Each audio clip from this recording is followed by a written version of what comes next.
Individuality and total separation of parts is the ultimate paradox. The greatest individual is God, and thus represents the greatest possible form of freedom. Freedom absolute, since in this absolutist state, nothing else can give or take away this freedom. It is only when division occurs, to be away from individuation, that eventually the greatest form of enslavement can happen.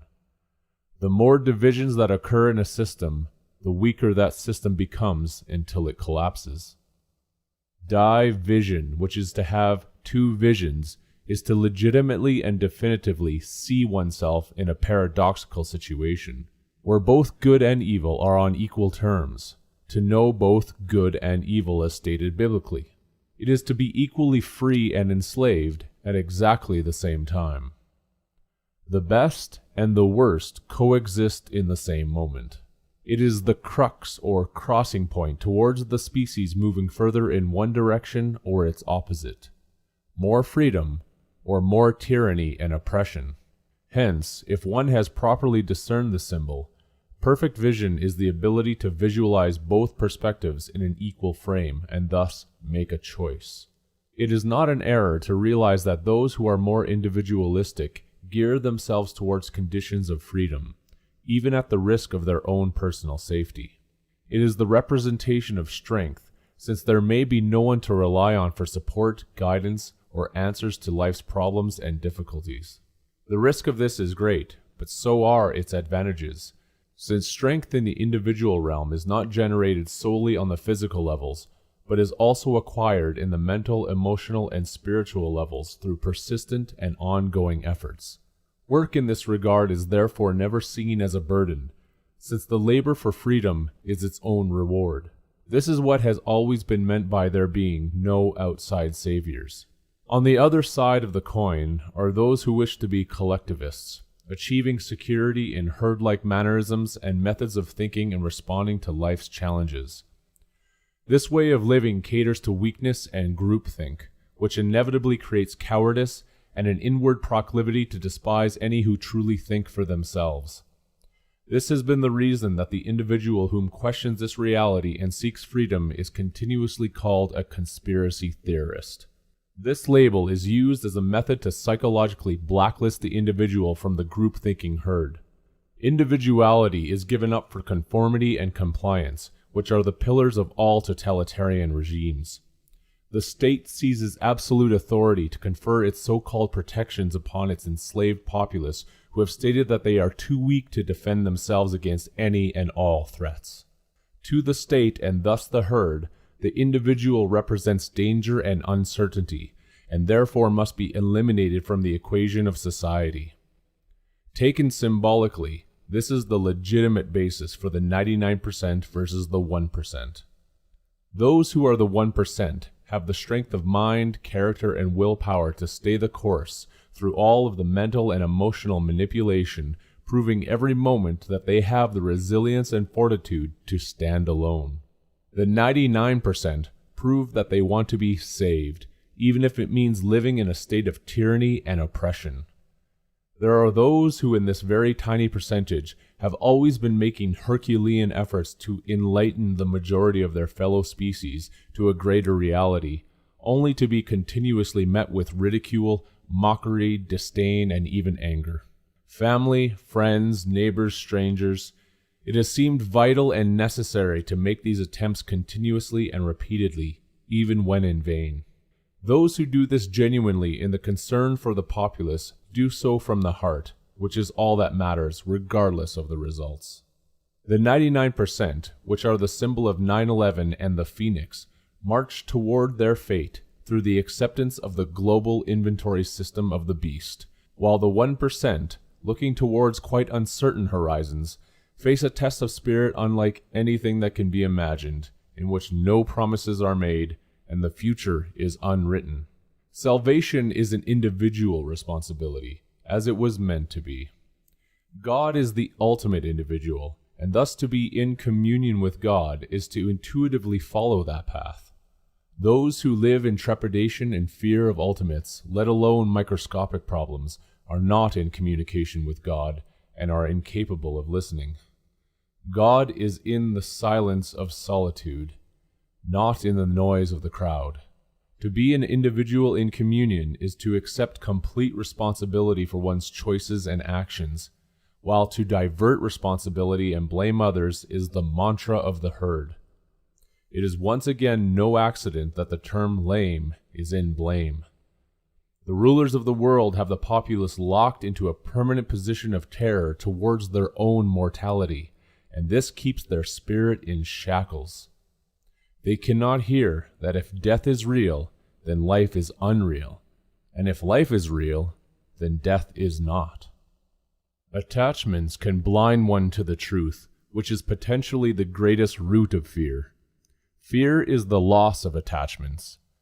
The state primarily focuses on this when promising protection for one's family and loved ones against perceived external threats. This is not to mistake or invalidate the enormous potential value gained through experiences with those one cares about. That is not what is being said. It is to assert that those who wish to lord over others utilize tactics of manipulation over the thoughts and emotions that its populace has over those they are closest to. Attachment is fear. If everyone understood their relationship with God, no one would fear for anything. It is because one doesn't understand their relationship with themselves that they fear everything. When the indirect aspects of a choice are all taken away, it makes the choice futile. This is exactly what is happening with the lead-in to the inevitable mandate that any who do not receive the new crown virus vaccine will in essence not be allowed to participate as members of society. To take away the ability to go to work, get licenses, passports, permits, shop for groceries, access medical services, travel across borders, go to theaters, restaurants, sports events, own a business, etc., etc. To take all public access away from the individual for refusing to inject the worldwide mRNA inoculation is by default not a choice at all. It is tyranny disguised as benevolence based upon the false premise of ultimate safety. A wolf in sheep's clothing. Despite this fact, even many of those who recognize that this totalitarian health measure is completely wrong and goes against every natural principle of freedom and individuality will eventually succumb to its pressures because they will believe there is no other option because they will not be able to survive without the current system in place. To completely and utterly refuse to be compliant is to truly be left out in the cold. Since the beginning of this so-called pandemic, there have been many that have pointed to the term COVID as being an acronym for Certificate of Vaccine ID. Of course, as with everything that points to establishment objectives, this was rejected and called another crazy conspiracy theory. Yet, the months have rolled on, and the validity of the acronym is proving to be quite accurate, because there has for many years been a devilish objective to see everyone take a vaccine. There is a driven, punishing insistence on vaccinating the entire human populace. The question to ask is, why is there such an insistence, all under the guise of saving lives? If one thinks on it, there are many things that are taking far more lives every day. Starvation is one potent example. If one is to believe the UN statistics, around 25,000 people die from hunger every single day, and yet the governments and authoritarian establishment are never truly interested in injecting those lives with the food that they need to survive. That's 25,000 lives that could be saved every single day simply by inoculating them with the necessary nutrition. No major scientific discoveries or approvals need to take place to make this happen. Simply provide the food that is needed. This is also not just part of any pandemic. This has been going on every day for decades without any end in sight. Obviously, 25,000 lives a day is not enough for the authorities to sound the alarms. Perhaps it's because those lives count for nothing in the eyes of the governments and major corporations. Perhaps the cost of saving all of those lives is just a little too much. Let us also not forget how many lives get sent off to wars to die while supposedly fighting for freedom.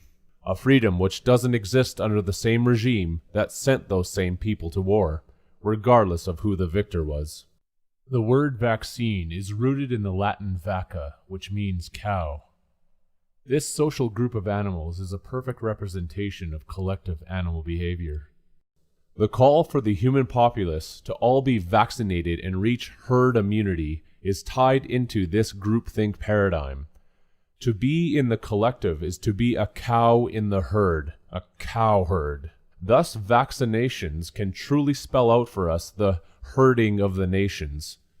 Done on a global scale, this is something that is of biblical proportions. The problem with this is inherent in its very presentation. There are, never have been, or ever will be silver bullet solutions to anything in life. To present a vaccine, a product of pharmaceutical corporations, as the be-all, end-all solution to a problem of virology, with the eventual condition that one needs to inject said product into their bodies to continue their presence in public society, is by its very notion and definition complete authoritarianism. Individual health has never been a collective ruling, and the moment it is made into one, every natural freedom is completely lost, since all freedom stems from health and all of its individual multidimensional qualities: physical, mental, emotional, spiritual. If everyone is told what to put into their bodies, the oppressors will not stop there. Everyone will be told what to think, what to feel, and what to believe. All of these will be formed into laws, with the non-compliant being eradicated. Some of these statutes are already in place, as anyone can see. Perhaps the histories and implications of such things as the Inquisition or the assimilation of the First Nations into residential schools has not really been comprehended. The idea that an individual can indirectly protect another by taking a product is a philosophical farce. Person A does not lose their headache because person B took the aspirin. Likewise, the concept that there are any one-size-fits-all solutions in medicine is also overwhelmingly absurd, which completely and utterly fails to take into account that every patient is different and requires a unique diagnosis to treat for any condition, current or potentially ensuing. The current measures of oppression, along with any silver bullet vaccine solution, have nothing to do with medicine and nothing to do with health. The governments and pharmaceutical corporations of the world would have us believe that our natural immune system is not a quality defense system given to us by God or nature, but is instead to be viewed as a vaccine storage facility that is always deficient in vaccine supply. As the World Health Organization states, vaccines are heroes. It must also be asked why the governments and media are always so interested in insulting anyone who questions their so-called official narrative. Have we not always been taught that those who are intent on insulting others are considered bullies, intimidators, and tyrants? Instead, the proper approach is to continuously do any questioning with sincerity, poise, and intellectual clarity, not anger and hostility. The establishment loves to point out anger-driven responses as proof that the questioner is an unintelligent conspiracy quack, incapable of controlling even their own emotional state, especially when anger-driven reactions also lead to physical violence. High levels of intelligence, especially when from the heart, is the way to drive the darkness out. Violent protests never do anything, ever. Protests and anger are ammunition for the establishment to use against anyone that is able to see past their veil of psychological gatekeeping. Ask again, why is there always such an interest in establishment thinkers to be intimidating and overtly insulting? Even if a conspiracy theory is just a nonsensical belief, as it is constantly said, is an individual not supposed to have freedom of religion? Would this freedom of religion not include any and all types of belief as to what reality is? Perhaps belief truly is a threat and danger to those in positions of power. The other isolative measures demanded upon the populace have been symbolic in their own right. While everyone was told that we are all in this together, the same forces imposing these measures said to stay 6 feet apart. 6 feet under, 6 feet apart. Everyone is therefore symbolically dead to each other. The masks have significant relevance as well, with the word mask being from the Latin term persona, which means person, personality, individual.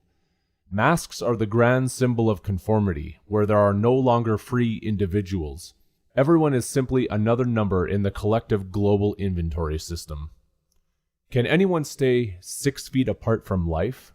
Can anyone wear a mask to be disguised from the fate of their own death?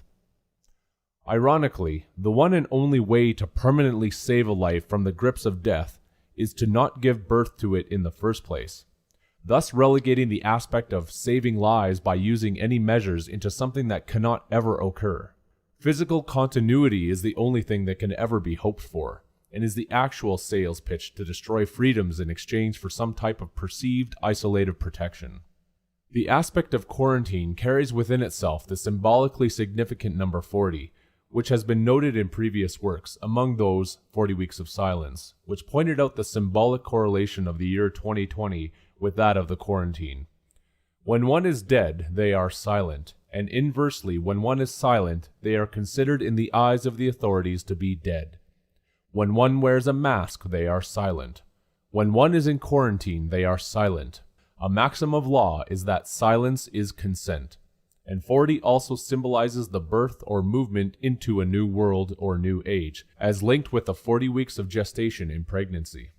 The only way for a new world to be created is for the old one to be destroyed. This cannot be argued in any capacity. It is a basic principle of all construction. Destruction, then construction. The headline of this symbol has never been called the renovated world order. This type of silence in quarantine is the opposite of that previously mentioned in regards to one's communion with the Absolute. It is, in fact, the silence rendered through a negation of communion, by way of the insistence to exist in a profane secular system. Freedom is never a choice. It is innate. It is an internal compass that guides one through storms of persecution, hardship, and cruelty. A free spirit does not have to be convinced that they are free. They do not need a government or a corporation to tell them that they are free. Either one is free, or they are not. It is as simple as that. Denying the system and being in the 1% does not automatically mean acceptance in the communion. It is a chance at a chance. Denial of a vaccine in and of itself does not automatically mean that one has worked on themselves to any degree whatsoever.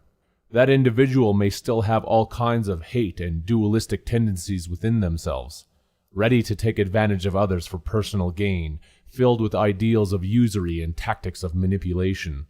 To simply be anti-establishment does not automatically make one qualitatively equipped to listen to the eternal and walk the narrow path.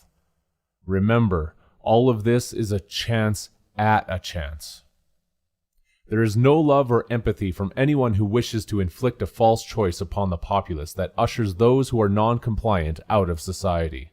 It has been said that to not fall in line with freedom-destroying measures is selfish, but there is in fact nothing more selfish than the infliction of physical mandates put upon any individual. Where is the love in pushing individuals into the cold because they do not want to inject a pharmaceutical product into their own physical presence? What form of medical practice is that? The legitimate spirit of medicine and health denounces such measures. They are the antithesis of health. They are the antithesis of medicine. Any doctor or individual that announces their belief in the legitimacy of such practices is simultaneously announcing their belief in a system of Satanism and the black arts. It is no fiction that our fellow men do not want anyone to deviate from the path that is already lined up for us. Why is that? Why is it so important to just fall in line? Really sit with that question, because its implications are quite astounding. So, what are the options in this world to come? The first option is to simply get the vaccine. Align your actions with the tyrannical establishment while going along with the 99% and see where that takes you. If one feels that it means nothing to do this and that life is just going to go back to normal, then go headlong into it. That is the path that is already lined up for anyone to take. Many who claim that they are religious and believe in their Savior will choose this option because they also believe their faith indemnifies themselves from such a choice. This, of course, is a false and very presumptuous belief to have. Many others are not even thinking about its implications at all. They will get the vaccine and believe life will just continue on in fashion. For the majority of humans, becoming a part of the global inventory system is not a thought that needs to be considered even for a moment. Another option is to rage against the measures with furor and tempest. Actions of violence and a tendency to inflict as much destruction as one can do alone or in groups is what this path calls for. There is no grace in this choice, and it is truly a fool's errand. The bigger picture is still not being seen. It is not only the governments and rulers inflicting all of these measures. It is the 99% falling in line, and even quite often, demanding that it occur. Another option, which it has become increasingly obvious that many more are considering, is to take one's own life. This is defeatist in the ultimate sense, and gives in to personal despair. The higher principle of what one truly is cannot be understood by any who take this course of action.